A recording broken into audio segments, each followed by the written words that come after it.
Salviamo Palazzo Thiene. Anche al termine di quest'anno, noi di Rete Veneta torniamo a chiedere allo Stato di rispettare l'ordine del giorno del 26 luglio del 2017, accolto dal governo e con cui lo stesso governo veniva impegnato a garantire che Palazzo Thiene mantenesse intatta la sua funzione di contenitore museale aperto al pubblico e non fosse consentita alcuna dispersione delle opere d'arte ivi custodite e opportunamente periziate nel loro valore. Da quanto risulta però il TAR Veneto ha respinto il ricorso che sarebbe stato presentato dai commissari liquidatori di BPV per annullare il vincolo che lega le opere d'arte all'edificio, commissari che, lo ricordiamo, sono di nomina governativa, mentre lo stesso governo si era appunto impegnato a non consentire alcuna dispersione delle opere d'arte. È paradossale che da un lato il Ministero applichi un vincolo museale per tutelare Palazzo Thiene, dall'altro il MEF, sempre un altro Ministero dell'Economia e Finanza,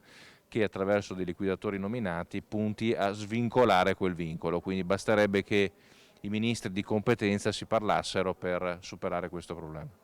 Bene, ma il problema purtroppo non è solo questo. Nell'ordine del giorno del 2017, accolto dal governo, lo Stato si impegnava, con idonea previsione normativa, a far sì che il Museo Palazzo Thiene fosse acquisito al patrimonio dello Stato e messo a disposizione della città nella rete civica museale.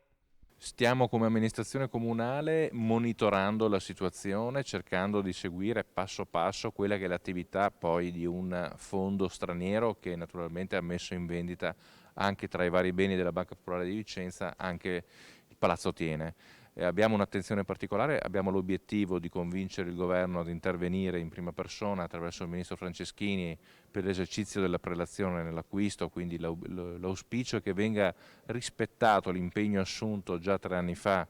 dal governo dove sedeva sempre lo stesso Franceschini. Dall'altra abbiamo organizzato una squadra di lavoro con il CISA, il Comune di Vicenza, la Provincia di Vicenza e con la Regione Veneto per essere pronti ad un eventuale piano di gestione qualora ci fosse il conferimento dell'immobile appunto alla città, come restituzione di un danno patito per il fallimento della Banca Popolare di Vicenza.